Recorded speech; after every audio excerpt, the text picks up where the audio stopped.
what did you take from the semifinal games where Alabama pretty much did to Notre Dame what I think most people that just watched the game saw?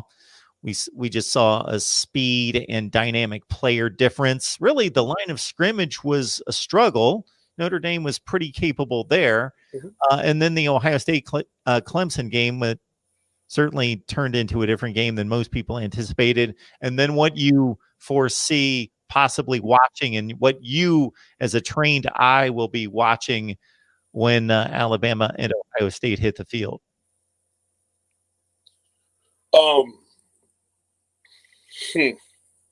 What great football to watch. It's beautiful. It's great to see these coaches. They all have game plans, Mark. We sit down and we have these big folders and whiteboards on the sideline and all type of stuff. And then you have people that make in-game adjustments, mid-drive adjustments, come out in certain formations just to see if you're going to give me the same look you gave me on film, or are you going to switch it up and you got something new for me? All this, it's just, as someone who studies the intricacies of it, it's amazing to watch it roll. And some people just go, oh, yeah, this 300-pound D tackle against this 300-pound guard. And then they just ran into each other and the back just broke right off his behind and hit his head on the goalpost. There's a way that was schemed just to move. He could have said, for example, the way that a linebacker addresses a slot because they want to maintain too high. But if I put my best player in the slot, they're not going to put a linebacker on that slot. So they're going to bring a safety down. So now that allows it to be more players on one side of the field than it does on the other. So that one stretch play that could have just been a simple dive, now we have to block 4 instead of 5. So just from that one motion to the other side of the field, it makes them roll their safeties. And now I have to, if we get a hat on a hat, I got Najee Harris one-on-one with a free safety. But to some people, that's just a simple stretch play, and Najee Harris is really good, and he hurdled this guy, and he ran over there. They didn't notice that Smith was moved from the wide side of the field over to the slot to break the too high, to bring it down, because they're obviously not going to put a linebacker on the Heisman Trophy winner in open space, man. So it's just, I watched some really, really good football. I watched and gained a lot of respect for Notre Dame and their program, how they went toe-to-toe with Alabama as long as they could. It was kind of a stalemate on the O-line, D-line, D-line, O-line. That's how I saw it too, yeah. They didn't give up. They didn't quit. They kept making adjustments. They kept fighting. They kept swinging as hard as they could, just like Florida. When they played Alabama, they had their full team ready to go. They kept swinging. They kept fighting. They made adjustments. They didn't quit. Those are things that you can't say about Miami when we're in big games. You can't. We don't make adjustments. I think they keep fighting. I won't say that these players quit, but we don't make the adjustments necessary to stay in a lot of these big-time games once people get what we do on film defensively. Once they get it on, we don't have a plan B or a plan C or a plan 1B to B. There's just so many different plans these coaches have. If you give me this front, if you give me that defense, if you give me this type of blitz at this time of the game, it's so detail oriented to the nth degree. And you know that that's not being done in Miami. What I get excited about watching as a football fan is totally different than a lot of people I run into. I do like to see defensive games. I usually don't like to watch a 52-48 game because that means a lot of blown coverages, a lot of missed tackles. Now, if the offense is so good, like you'll see this in the NFL where a Breeze, a Rodgers, a Brady, so good, and the precision's so good that the defense is actually playing well, but they are so good.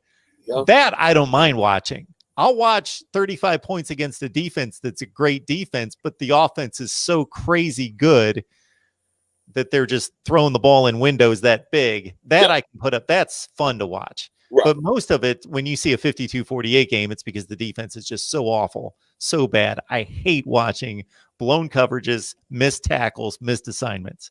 What was intriguing in watching Notre Dame, Alabama for the snoozer that it was for most people, it wasn't for me, because I did like watching just superior effort and technique along the offensive and defensive lines for both teams was tremendous.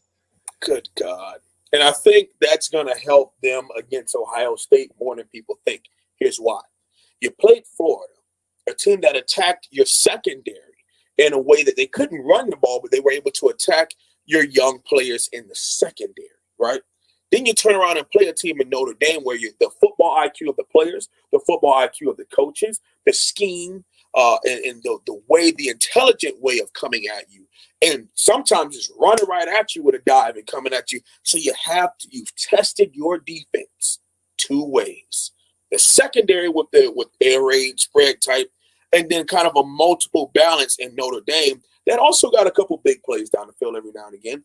But the majority were coming right at you with as you and Bobby Durkins would say, a tight end offense. Your best player can't be on the tight end. I was in the chat, and I don't know if you got a chance to see me down there. I was kept commenting, but yeah, I was in there waving, telling you I was in there. Oh, but I mean, I missed you, Mark. I think you had 400 or 500 people in there, so I didn't feel bad because I was like, you didn't get a chance to see me in the chat, man. But what a great way. I mean, if you're asking me who's going to be the national champion, he should be able to tell based on what I just said who I think is going to win. Sure.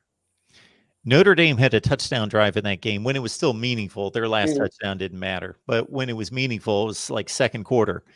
And it was impressive on one hand, but it also outlined and underlined the reason why they weren't going to win that game. Because on one hand, it was methodical to a T.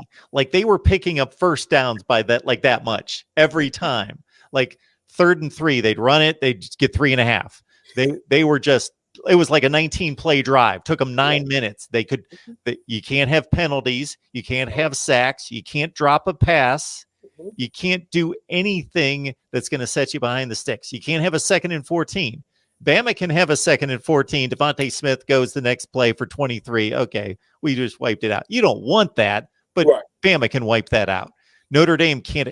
So I thought, this was exactly the type drive that they dream of, that they want in this game, because they're keeping those guys on the sideline, Najee Harris and company. They're keeping that offense on the sideline. So this is the kind of drive they need. This helps them, but this is also the reason why they're not going to win this game, because this is what they have to do to score, and to repeat that is almost impossible 4 or 5 times a game that you would have to do to keep the Bama offense. Like they would end up winning a game. They'd have to be perfect and win the game like 31-28 because Bama only scored 28 because they only got the ball 5 times because the drives were 9 minutes for Notre Dame. And I just thought, this is the reason why they were successful, and this is what they're trying to do. But this is also the reason why ultimately it's not going to be successful. It was put very simple in a tweet. Notre Dame scores in 8 minutes. Alabama scores in 8 seconds. It was just that they showed the drive where they went on the drive. There was a highlight. So you had the drive, and the very next clip was Smith taking it to the house on like a quick slant, 80, 90 yards. So, but the Clemson, Ohio State, we're talking about Bama, Notre Dame. So Clemson, Ohio State. Now, that was your modern day version of the game, where everybody, defensive coordinators don't matter, and, offense is just that big time. And if the O-line gives an elite QB time, he's going to find somebody open, and there's just nothing you can do about it. Clemson played really dirty, in my opinion, with some of the cheap shots that they took at Fields, and I didn't like that at all. Especially that middle linebacker. He's a dirty player. That needs to be known. He's a disgrace to the game in the way that he plays. Anyway, he gets booted out of the game with some of the stuff that he does and his antics. So we get him out of the game, and Stephen Fields. So you sit with Miami, but Fields plays through a lot of, as you can see, he was hurt. I wouldn't say he was injured to where he would have to miss time, but he was definitely hurt. And the heart and determination that he played with was very admirable. And the way that this team kind of rallied around him, I really liked it. I mean, I'm no OHIO fan, but at the same time, you can appreciate, you get to a point in your study of the game where you can just appreciate good quality football. And you got a chance to watch that. I think it's going to be a way closer game than people think, though, because that Alabama secondary, if you can get a couple of their freshmen in one-on-one issues against these 6 5-star wide receivers Ohio State has, and Alabama's pass rush has been a little team-oriented as opposed to one key guy gets to the QB, which you probably would prefer, because then if only one guy can get there, you can just double-team that guy and force someone else to make a play. So I think it's going to be one heck of a game. But if you ask me what I learned from that game, is that if we ever want to get to that level, the recruiting has to go through the roof. You got to stack them. You got to stack them and stack them and stack them and stack them and stack them across the board. You bring in 1 5-star recruit 1 year, you need to bring in 2 4-stars if you can't get another 5-star at that exact same position. Because that's how these top-tier programs are doing it, especially at the wide receiver and offensive line. When you look at Ohio State, you look at Alabama, the 2 teams, I don't think there's a 4-star starting in the game. There's a reason for that. The best of the best come together and make the best of the best teams. It's just that simple. That's why it's called the lifeblood of college football, is recruiting at the highest level. Yeah, the separation is remarkable.